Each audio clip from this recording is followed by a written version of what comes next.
Good morning.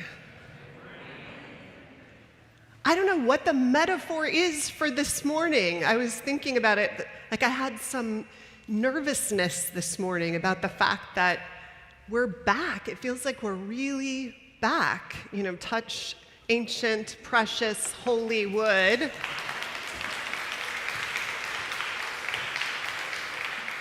I think the NFL season is starting today. I was thinking it's like we've been sort of benched, you know?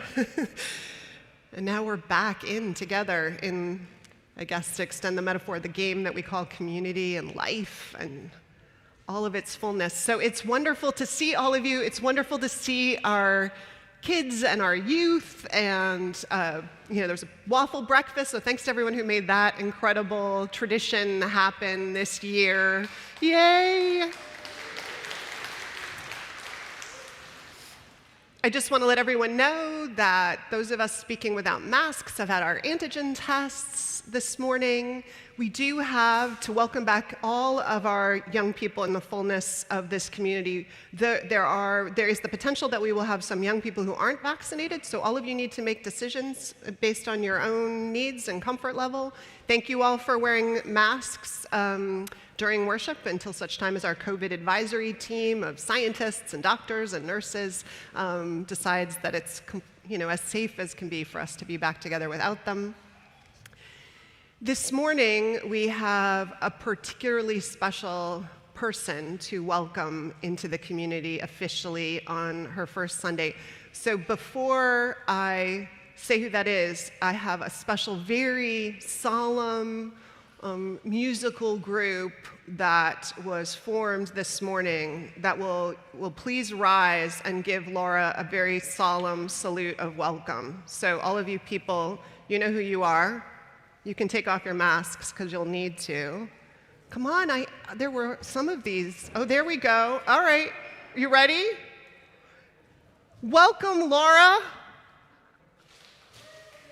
Oh.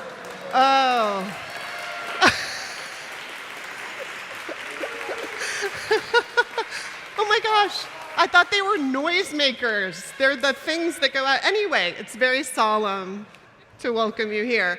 For those of you whose newsletters have gotten into the spam folder for months, Laura Shennum, who served as a director of religious education and early child educator before going to seminary, led a congregation in Washington State for 9 years, just finished on Friday a year of chaplaincy training and service at Mission Bay at UUSF.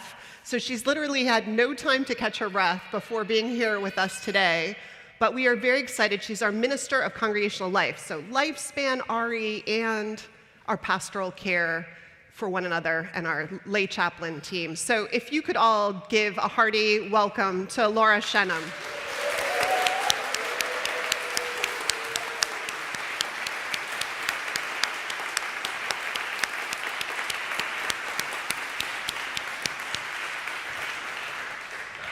Yeah, at General Assembly this year, people kept coming up to me and saying, congratulations. And I thought, oh, because my book is coming out? Because my daughter graduated from high school? And they were like, no, because you got Laura Shennum. So we're very lucky. And the whole world seems to know it, so that's great. I want to take a moment for us to greet our neighbors. So please greet one another. You can, if you need social distance, just kind of indicate somehow with namaste or arms crossed that you need social distance, and otherwise.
All right. I know nobody really we just want to have fun. Post-pandemic people just want to have fun. We just wanna. All right, I have got way too many announcements to call them brief, but I'm gonna be brief through them. So, coffee hour, outside for those of you who are here, celebration donuts in honor of Laura Shennum. Yeah, unless you haven't already put on the COVID-19, you literally can add to it this morning. And for those of you who are joining our virtual coffee hour, we now have 800 subscribers to the YouTube channel. So there are a lot of you, and we're really looking forward to getting to know you and weave you in. And at coffee hour, Zoom coffee hour, if you can join, a chance for you to talk about what would help connect you and keep you connected and serve you in this community, those of you who are not here in person, because you're far away, because it's better for you to join remotely, whatever reasons. RE registration is continuing, so you can look into that. If you want to be an usher, that is one of the people who is the first human face that greets people when they come in here, to answer questions, to help make them feel like they belong, please email us at info@uusf.org. Don't worry about crying babies. They're the voice of the future calling to us in the present moment. So please, if you want to be an usher, or just call me. We really are looking forward to training to put our loving hearts forward when people walk in the door, take that risk. UU the vote, letters, the equivalent to talking to someone face-to-face in terms of persuading them to get out and vote, packets that you can take with you and do at home while you are doing whatever you do quietly at home, watching the John Adams miniseries, Stranger Things, cooking dinner, waiting for the pot to finish. Grab 20, bring them back. We are not mailing them until right before the election, but we will take care of that. You just have to take them home and bring them back, write a personal note. It has a huge impact, and we need this election to serve our values. I'll leave it that general, since you can lose your tax-exempt status if you say what voting your values is in too much specificity. The auction. Auction is October 16th, Sunday right after church. 50 tickets already sold. Get your ticket, donate something, certainly put it on your calendar. We just want to have fun. Another opportunity right there. Put on your calendar the first weekend of October. More details in your newsletter. Daniel Cantor, the senior minister of one of our largest churches in Dallas and one of the founders of Sacred, a reproductive rights organization of interfaith, people of faith, training people to speak with our values about issues of reproductive rights, because we actually do have a faith perspective on this as progressives, though you wouldn't think that looking at our press. He is not only going to come, members of our women's group are going to run the training that Sacred asks all day Saturday, and Daniel's going to be preaching on Sunday. And Daniel's childhood minister, I just found out last night, is John Young. Where's John Young? So John was Daniel's minister, so yeah, a Jersey boy. So yay, Jersey. Anyway. Lost and found and giveaway table in the courtyard, so hurry if you've lost something before someone else thinks it's a giveaway. But there are some things that say UUSF on them too, so take things. If you want a printed directory and you are a member, it's only for members, we will be handing them out today, but you will also be emailed a virtual version, a digital version. So you'll have up-to-date information to get in touch with people that you meet here at church. And all the other things printed in your order of service and your flame. Okay. In case you wondered if we were really back, we are. So this candle we light for all those beautiful human beings here in the sanctuary, and all those beautiful human beings in all the places that this hour finds you, joining us in one spirit, in worship, in life, together. Let's rise in body, Spirit, to sing our first hymn of the morning. It's 126 in your gray hymnals. Come Thou, Fount of Every Blessing.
Please join me in lighting our chalice here, this symbol of Unitarian Universalism. And for those at home, if you'd like, feel free to light your own candle or chalice as well. Let us say these words together. We light this chalice for the light of truth, the warmth of love, and the fire of commitment. We light this symbol of our faith as we gather together.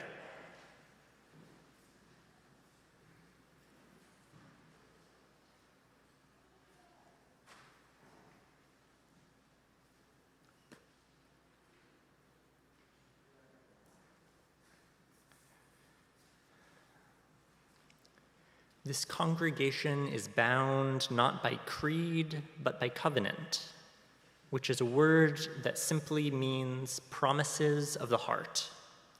These are the promises we make about how we want to be together in this search for truth and meaning that we commit to engage in here, together. The covenant words printed in your order of service are some of those promises that we make. Please say them with me, and then join me in singing our doxology.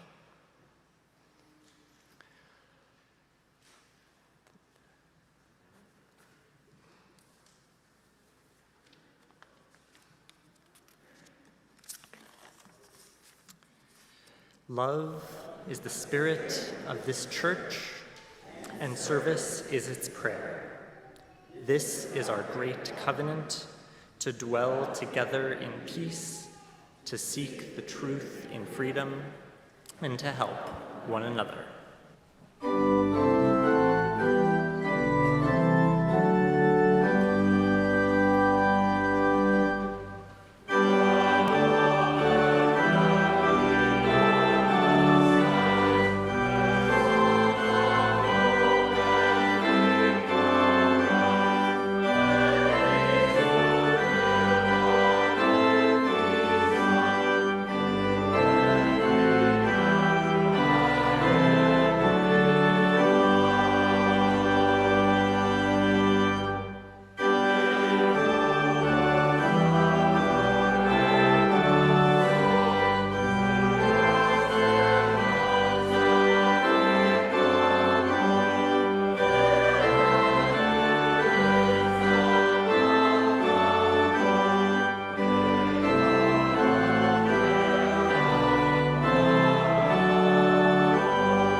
Please be seated.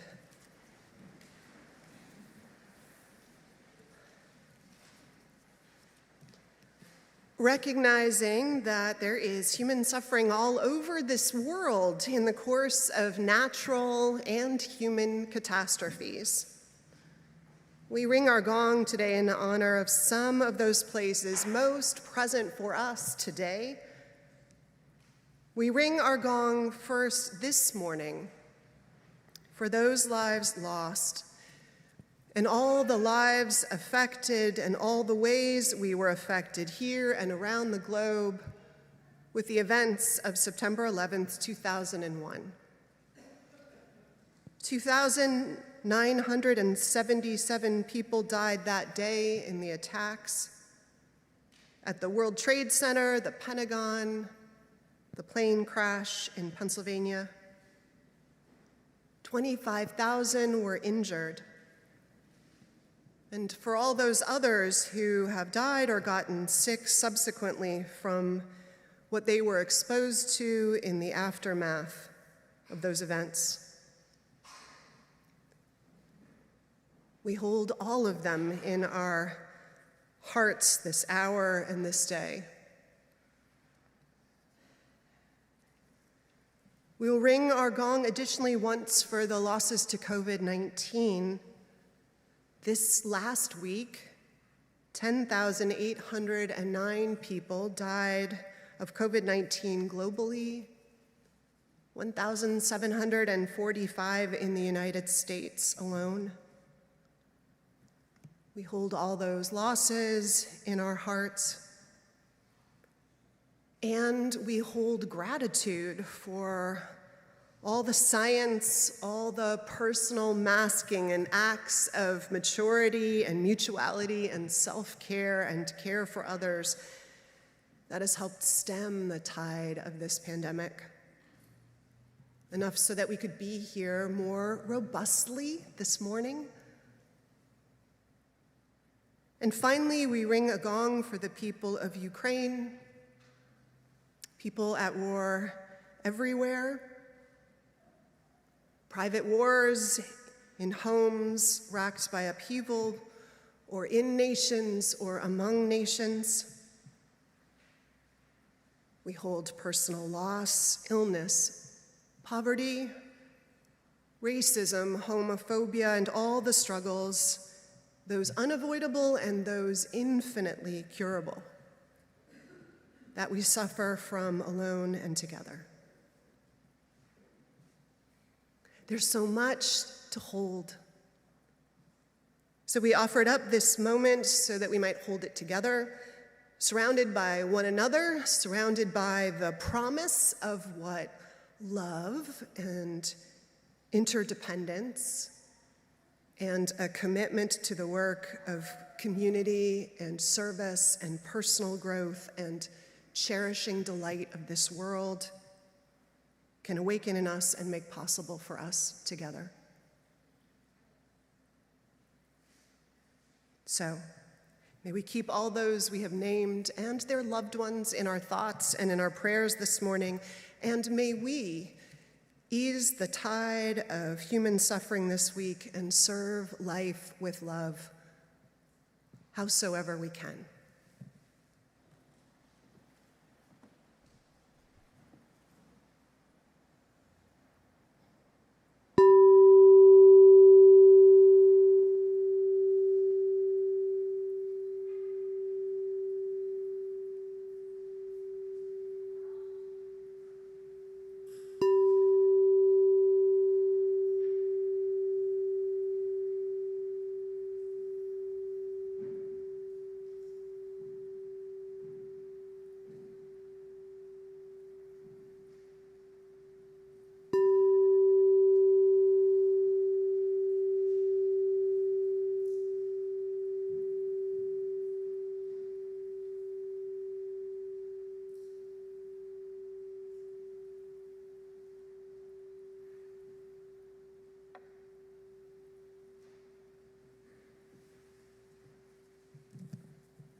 Fireworks are going off this morning.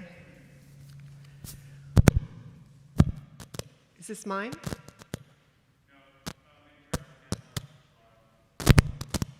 Oh, it's yours. It's a little tight on your face, I think. Already messing up. All right. You know, we'll just get you a handheld. Hang on. Isn't this fun? All right. Is this one working? This handheld?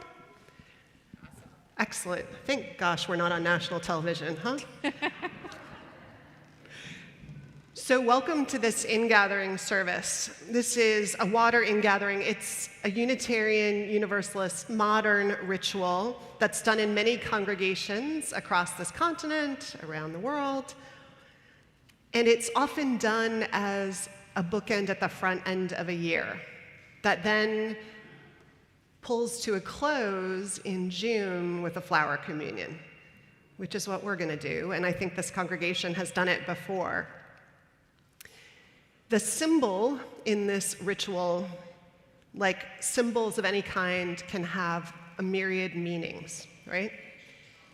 One of the symbols of what we will do this morning is the bringing together of all of our different lives, our life adventures, our insights, our sharing of them into one place, this place, so that we grow wiser and more compassionate and bolder together. Another is the image of bringing our talents, our gifts, our unique callings and passions together to minister as we hope to the broken places among us, within us, in the wider world, wrestle with unanswered questions in our shared life, pooling together, in short, all of what and who we are individually into this community of faith. Like waters from 1,000 rivers and streams, varied distant lakes and oceans, simple rivulets and puddles, raindrops and garden spigots, we bring ourselves, diverse, rich with life and life-giving potential, to this place and time. Our pouring of water, symbol of our own pouring out of life into a shared vessel, reminds us of what it means to be in this religious community as we begin our next year together. In June, we will come with our arms full of flowers to the service that marks the ending of a year. We will remind each other of what we have watered into flourishing life together.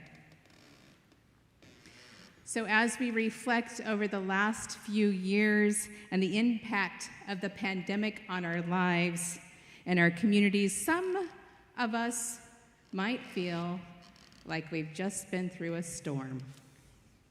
Anyone? Yeah. Some of us might feel like we're still in the storm. Yeah.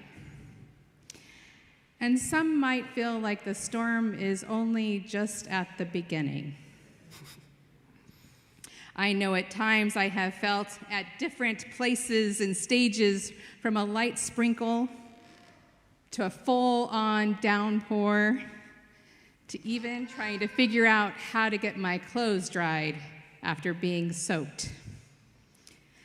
The thing about storms is they can bring blessings and challenges.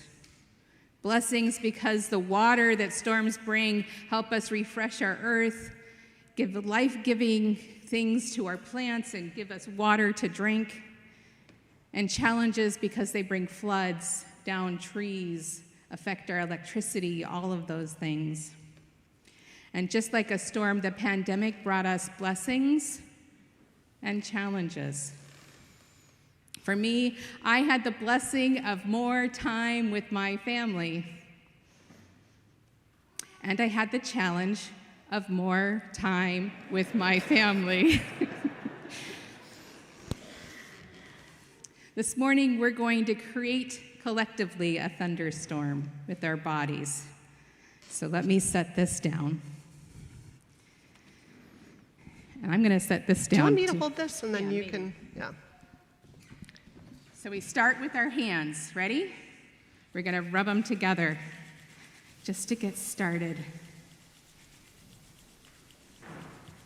And now we're going to snap. You hear the sprinkles? And now our thighs. Starting to pour a little bit harder. And now stomping.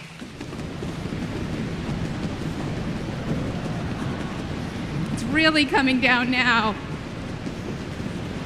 Okay, back to our thighs. And we're going to sprinkle.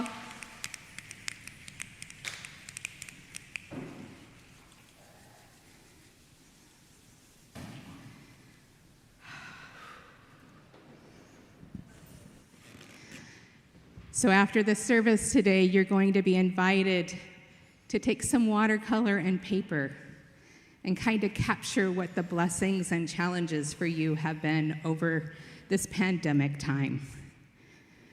And we'll find a place to hang those up so we can all see the storms that we've been through. Try to capture both blessings and challenges. And hopefully by seeing this visual representation, maybe we can bring a little bit of calm after the storm. I'm going to invite you now to rise in body, spirit, however you wish, to sing our hymn, The Storm is Passing Over. The version we learned, the arrangement we learned is all 3 verses in a row, and then we'll sing the refrain through 3, 5 times. Just keep singing along.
I will hope that that hymn, if it isn't already, becomes a touchstone for you all. The way you say you sometimes find yourself singing the meditation on breathing in a moment, in a hospital, in a waiting room.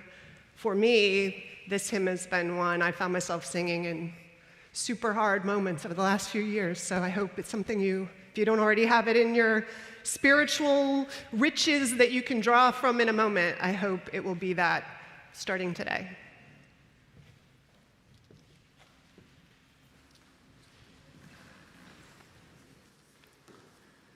In this ritual for gathering the waters, next year when we do this, we might ask you to bring literal waters collected from your summer's days, but this year we'll use our pitchers of water here, and we'll use our ritual imaginations.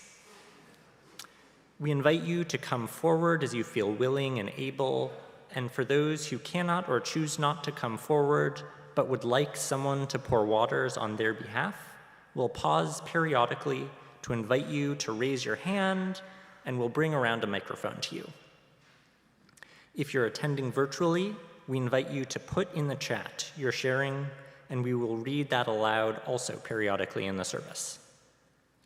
We ask you each to say what you found this summer that has refreshed you, left you feeling sustained, body and spirit, as waters from rain and river refresh this landscape and fall on and move through. If there is a place or a body of water you associate with your sharing, you may name it as well.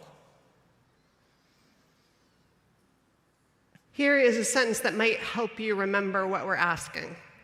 You can just fill in the blanks, and we'll repeat it. This water is from, and it reminds me of.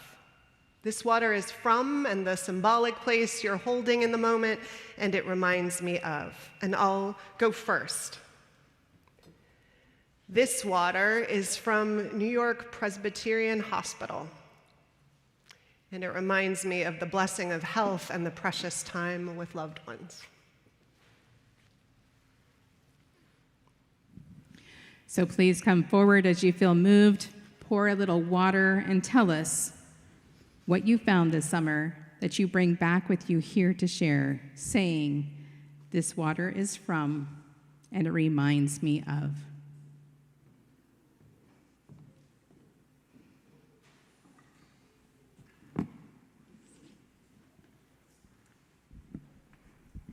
This water is from the Talent Irrigation Ditch in Ashland, Washington, and it reminds me of the return of live theater at Oregon Shakespeare Festival.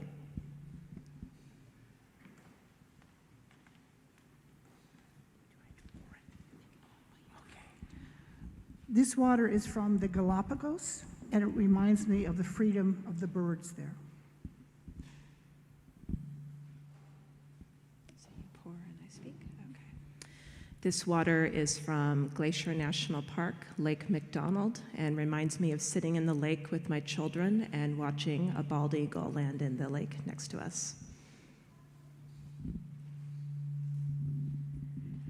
This water is from Lake Como in northern Italy, and it reminds me of new adventures and old friends.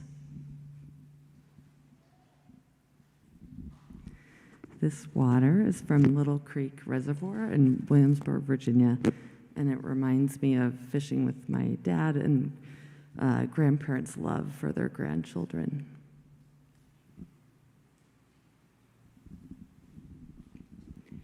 This water is from the Gulf of Mexico, and it reminds me of the joy of laughing with friends you've known for your entire life. We're going to pause a moment. If you would like a microphone brought to you, and raise your hand, and Vanessa will bring the microphone to you, and I can pour some water. Again, remembering this water is from, and it reminds me of.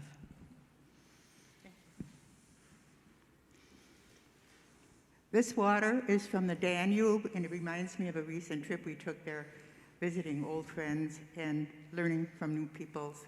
Thank you.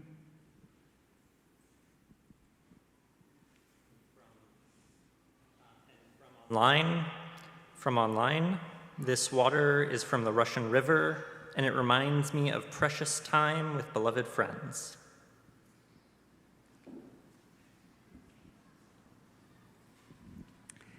This water is from Crystal Lake in Michigan, and it reminds me of swimming with a healthy shoulder. This water is from Lone Pine Lake in the High Sierra, and it reminds me of companionship on the trail.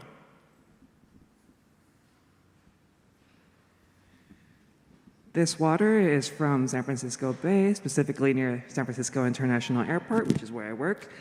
And it reminds me of the journeys that we are all taking right now. This water is from Camp Bueno Rainbow and reminds me of new skills and new friends.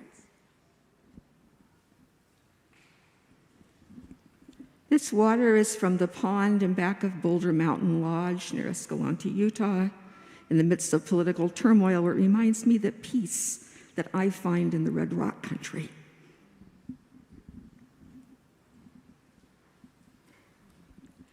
This water is from the many places along the Pacific Coast where we drew in the waters and blessings of the ocean and the lakes inland and the rivers as we took a month-long journey for our honeymoon this summer.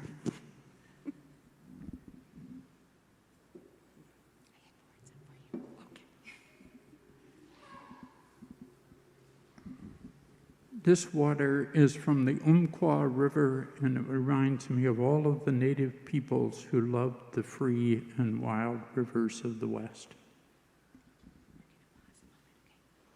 We're going to pause one.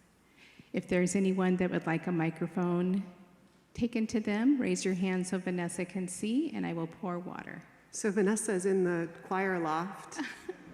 I was wondering where you were. I won't be able to get downstairs, but if there are any choir members who would like to... Oh, any choir members who couldn't go downstairs? Sorry.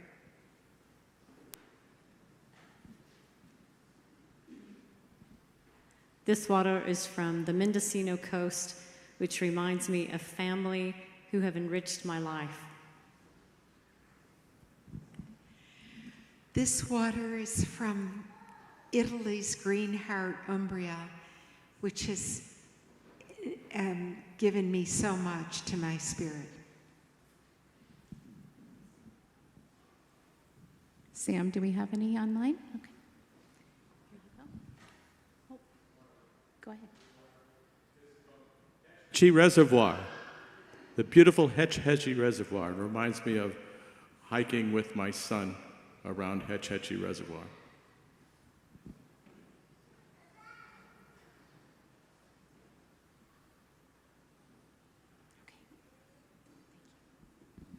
This water is from the Pacific near the coast of Big Sur. Reminds me of the antiquity of the earth and the urge to live on the edge.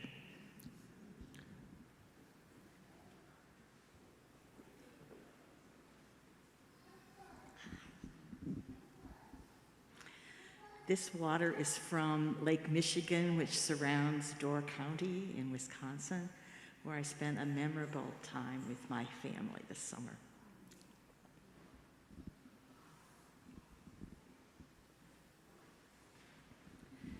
This water is from the beautiful New Jersey shore where my beloved brother Dave lived a long life.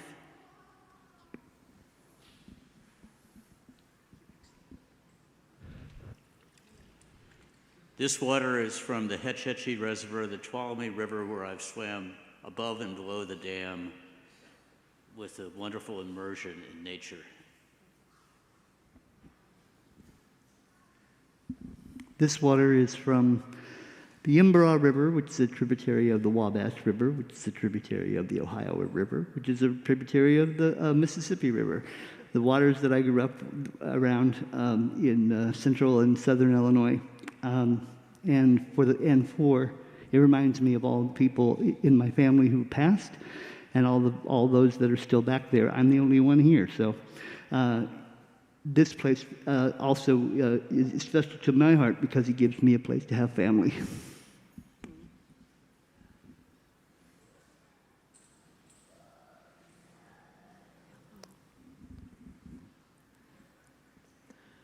This water is from a place in Long Beach that has huge tidal waves and reminds me of my granddaughter Aislinn, who her first day in college saw this man drowning out there, went out there and pulled him in, and was immediately offered at age 19 a job as a lifeguard by the lifeguards. And it also reminds me of Aislinn and my family, because Aislinn went to save coral reefs and is extremely concerned about what's happening to the water.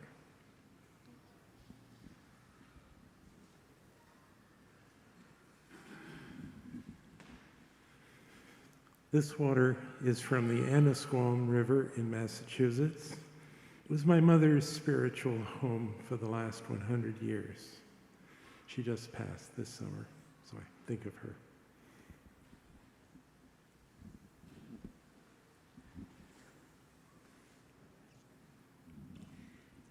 This water is from Waikiki Beach, and it reminds me of the aloha spirit of my family and friends in Hawaii.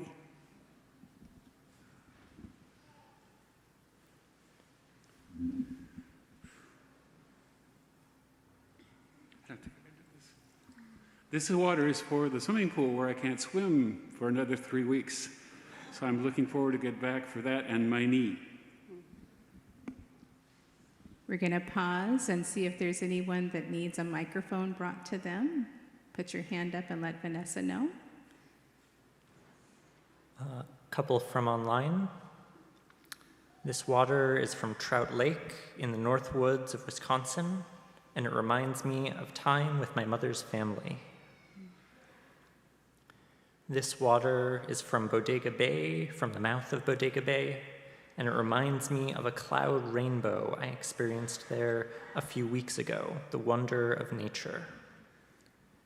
And this water is from Lake Tahoe, where I visited many years ago, and the surrounding nature. Water is life.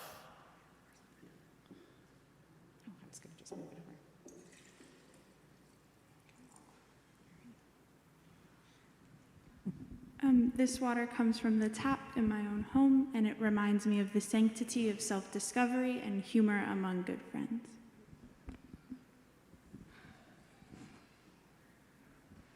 This water is from the Atlantic Ocean, and reminds me of how lucky I am that my two grandmothers are still alive and got to meet my youngest for the first time.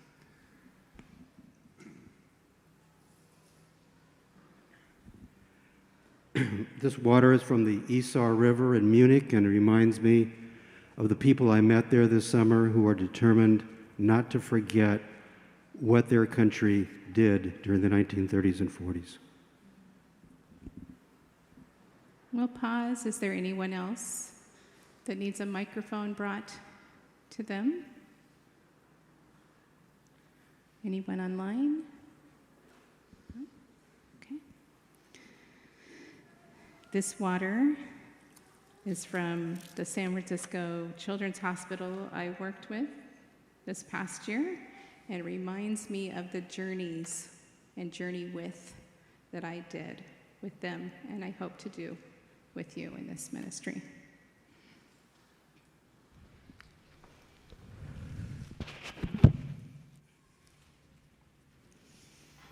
This year, after this water is boiled and sanitized, children will be blessed with this water, new homes sprinkled with it.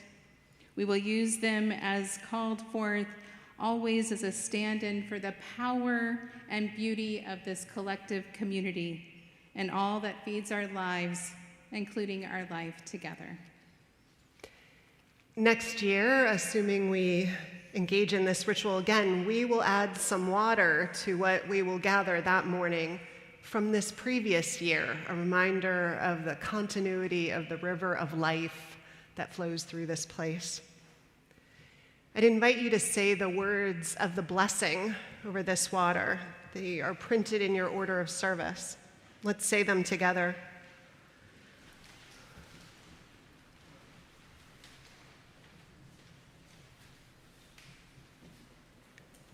Blessed be these waters and this community here regathered to live into this gift of time and togetherness. Amen.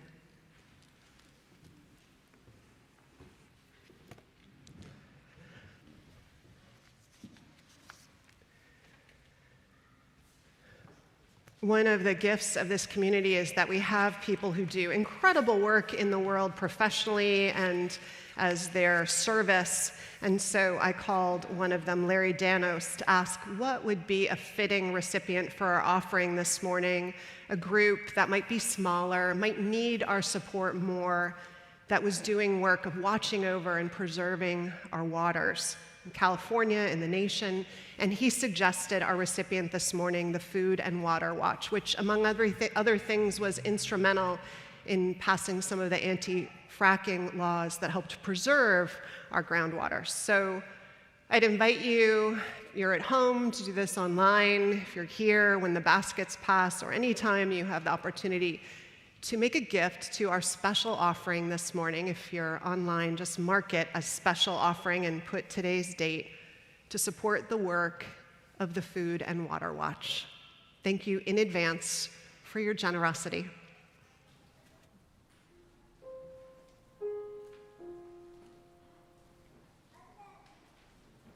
You say your heart's been turned to stone. You say you wanna be left alone. You say love only made you weep and moan. Let me tell you something that you know in your bones. Love is the water that wears down the rock. Love is the water. Love is the water that wears down the rock. Love is the power that won't be stopped. Love is the water that wears down the rock. You say your soul's like the dry river when stopped, waiting for the water on the shore. You say you better pray all night for the rain instead. Love comes like a diamond ring over your head. Love is the water that wears down the rock. Love is the water that wears down the rock. Love is the power that won't be stopped. Love is the water that wears down the rock. You say you're waiting for love, takes two. Doors to shut behind, weakens the strong. Well, you may be right, but you may be wrong. 'Cause love can make a mountain come tumbling down. Love is the water that wears down the rock. Love is the water that wears down the rock. Love is the power that won't be stopped. Love is the water that wears down the rock. The river washes over every woman and melted and made and blood in your hands. Nothing can stand against love's command. Every boulder turns into a grain of sand. I said, love is the water that wears down the rock. Love is the water that wears down the rock. Love is the power that won't be stopped. Love is the water that wears down the rock. Love is the water that wears down the rock. Love is the water that wears down the rock. Love is the power that won't be stopped. Love is the water that wears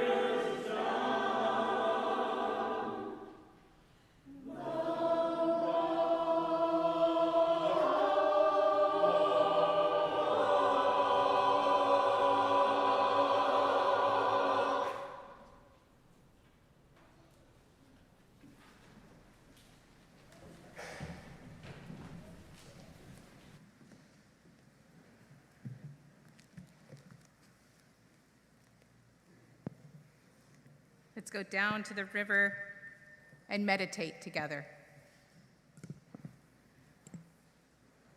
This meditation is drawn from the Harvest of the Power curriculum. Settle into your seats.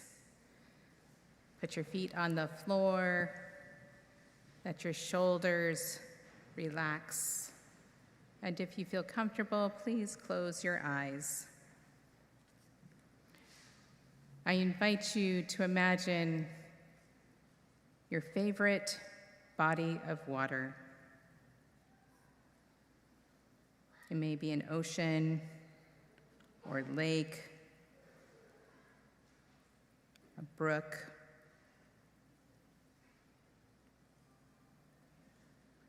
Notice how the water moves, the way it holds its space between land and air. Come closer to the water. Notice the color.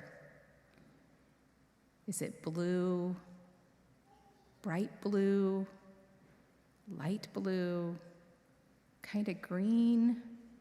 What color is your water? And its smell. Is it refreshing? Is it salty? Notice what the water carries. Bits of plant, particles of soil or sand, maybe some fish are swimming in there. Maybe some creatures that are too small to be seen. Reach out your hand and touch the water. Is it cool? Is it warm? If you trust your water source, maybe put a little on your tongue and see what it tastes like.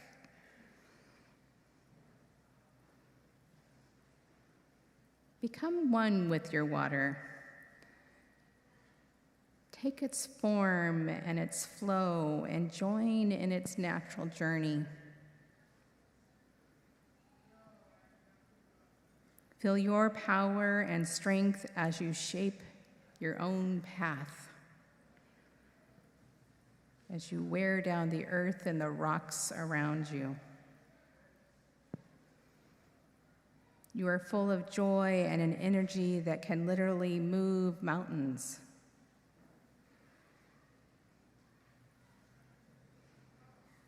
Now settle yourself and become a freshwater lake. As water spills in, you are constantly renewed and constantly sending your own living waters forth. You feel full, but not overfull, strong and deep, filled with activity yet stable in your lake bed.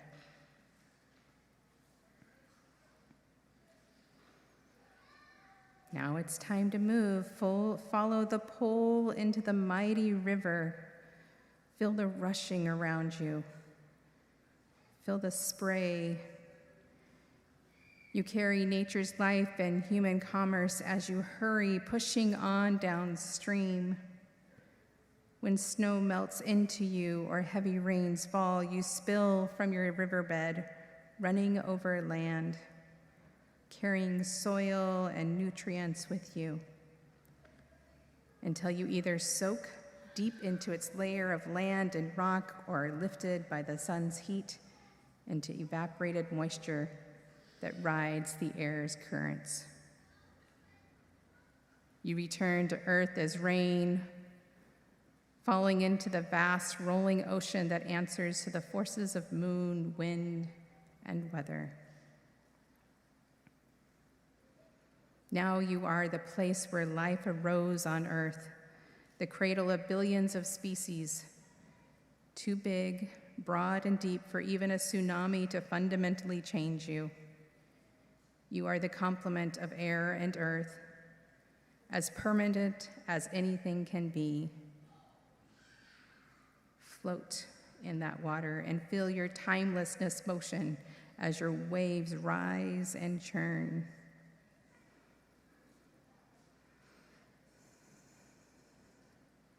Now let go of this form as you gently draw your attention back to your breath, breathing in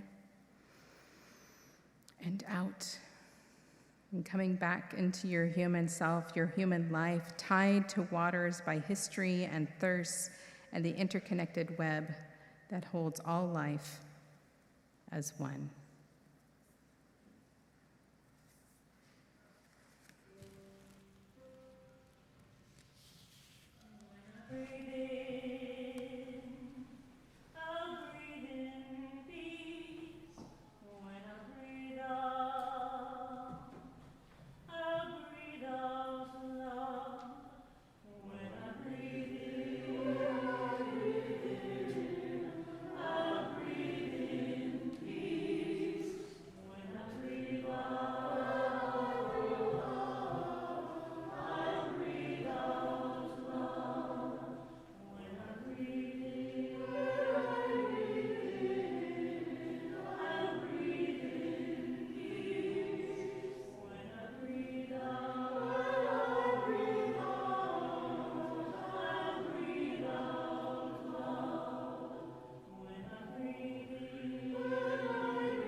Streams of life, large and small, gather here to begin life together again.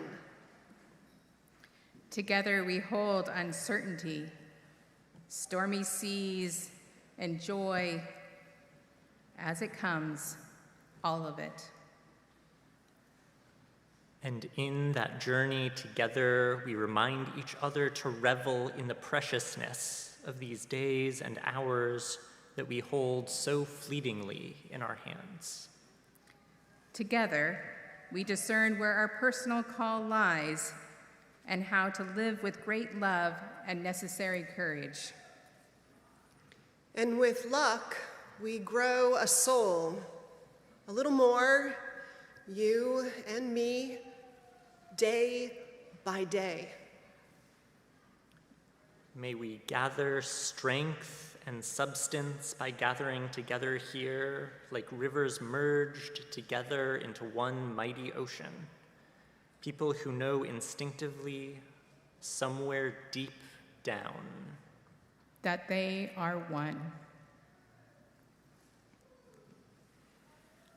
I'd invite us to rise in body or spirit or both and sing together our closing hymn in your teal hymnal, hymn number 1007, River Flowing in My Soul.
Let's remain standing. You can put down your hymnals. When monkeypox is gone, we'll join hands, but for now, if you know the person standing next to you, feel free to grab their hand and otherwise outstretch yours in a gesture of offering of the self and a little bit of vulnerability that comes with that, open to the universe. And now in our comings and our goings, may the light of love shine upon us. Out from within us, be gracious unto us and grant us peace. For this is the day we are given. Let us rejoice and be glad in it. Amen.